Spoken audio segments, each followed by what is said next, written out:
John, it's been an amazing year for Highfield Princess, 3 Group 1 wins, and when you think back to the horse you were training at the start of the year, do you think you'd be sat here now talking about a triple Group 1 winner?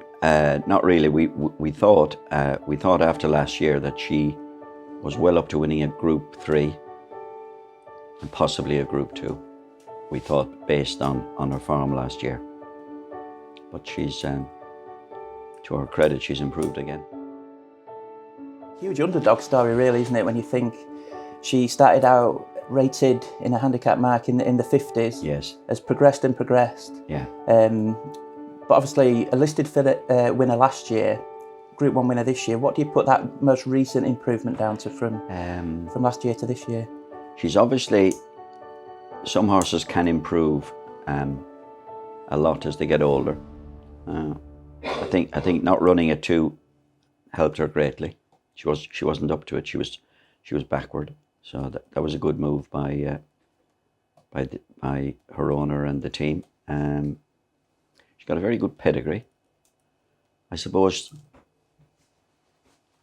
when you win anything, you get confident. And she's obviously, since she won the Duke of York, she's blossomed, albeit she didn't win at Royal Ascot, but she ran very well. And then after that, when she won in France, that was phenomenal, really. She nearly made the running. She wasn't particularly well drawn. On the basis of the information we had at the first race, you didn't want to be stand side, so she made her way over towards the middle, dominated the race and won well. And then she was in the Nunthorpe, and she came back from France really well, and we decided, as York's only 20 miles down the road, if we were very happy with her, we'd run her, and we were very happy with her. And her performance at York was phenomenal, really. So then after that, she was in the Curragh, and the Curragh was the one race that we felt, good 5, stiff 5 up the Curragh could suit. And obviously she after winning it at York, her confidence was high, and she won very well at the Curragh. She's in exalted company, a sprinter that's won 3 consecutive Group 1s. There's not many that have done it. And the 3 very different races, the Prix Maurice de Guiche over 6.5 furlongs, obviously the Sharp 5 at York, and then a stiff 5 at the Curragh. She needs to have many different skill sets really for those 3 races. Which was your favourite performance out of the 3? We were all delighted. We went to the Curragh. Sue was with me. And to train a Group 1 winner in your own country is great, really. We've had quite a few winners in Ireland from the runners we've sent, but to have a Group 1 winner, Ireland's biggest Group 1 over sprint trip. It's the only one, but it's, takes some winning. So they were all very, very special days in different ways. And when you look at a Group 1 form, John, it's worked out particularly well, hasn't it? Obviously beating Minzal, who came out and won the Sprint Cup, and the Platinum Queen, of course, giving lumps of weight in the Nunthorpe. Yeah. And she came out and won the Prix de l'Abbé. Yes. Does that give you confidence going into something like a Breeders' Cup? Well, you always like to see the form upheld in any race, but it does. It gives you, you feel better when the form is upheld, being honest with you. Yeah. And when we were talking about her improvement from last year to this, she seems to have she has got quicker this season. Yeah. What can you put that down to? I don't know really, but very interestingly, we trained for some very nice Australian men who, one of them has a stud, and we were talking about it, and he said that they feel as horses get older, they get stronger and they get quicker. And you could subscribe to that. She looks better this year than she's ever done. She's powerful, she's powerful, she's improved, she's confident. Confidence, as we were saying, is massive in a human being or in any athlete, really. When you're confident, things work better for you, or can work better for you. Let's talk about the Breeders' Cup Challenge, the turf sprint over 5.5 furlongs at Keeneland. When did the task in hand first pop into your head that it might be a good idea to take her there? Well, last year, after she won at Royal Ascot, she then went on and ran really well.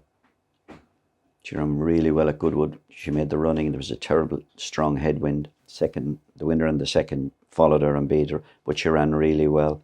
She ran well at Doncaster. She ran really well Champions Day in the Group 1 against the best sprinters around.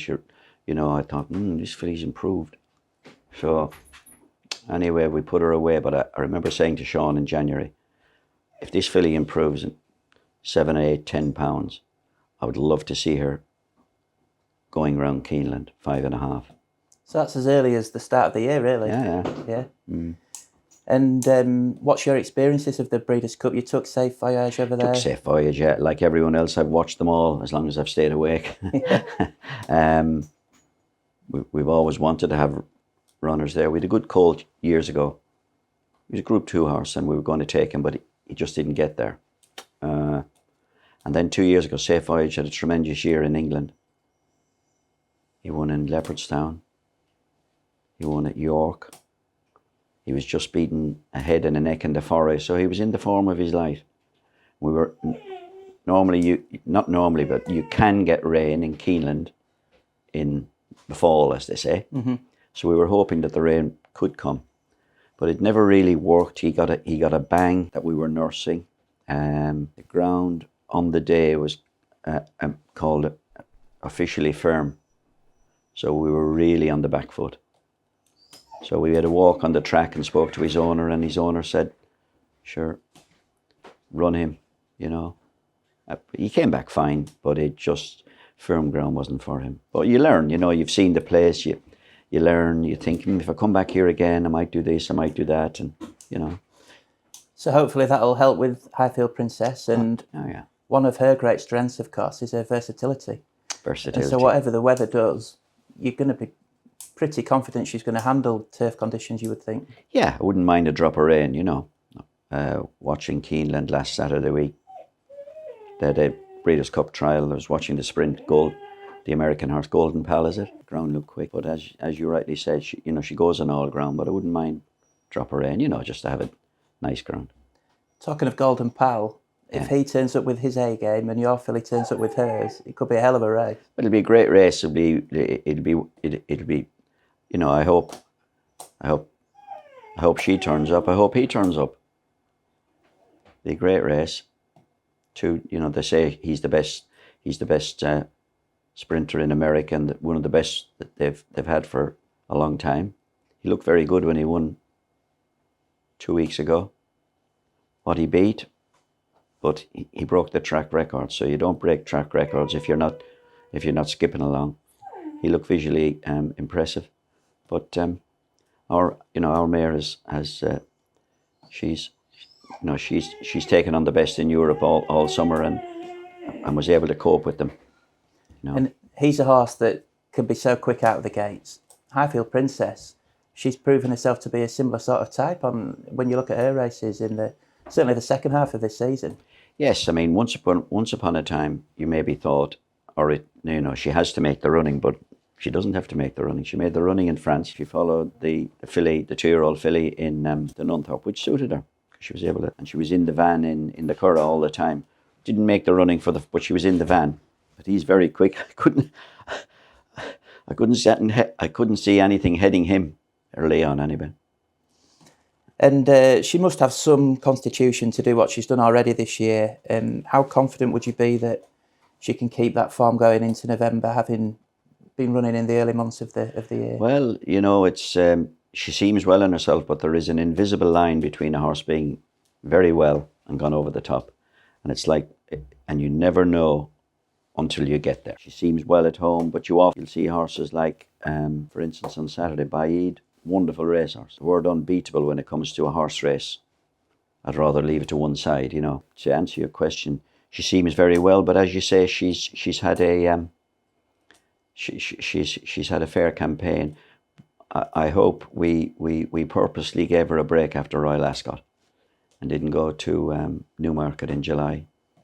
I think she had a midterm break, so I hope that would help her. And that worked out very well. obviously. Yes, yeah, and she can come back after. She's a filly you can run. She's, you know, I've often run her quick, and then we've often run her after 50 days, and she'll, but she seems well. And she's been a terrific flag bearer for you, the yard owner, John Fairley. I mean, what would it mean to everyone if she could go out there and win at the Breeders' Cup? Oh, sure, it's like it's the Olympics, isn't it? You know, everybody, whatever you do in life, you always aspire to try and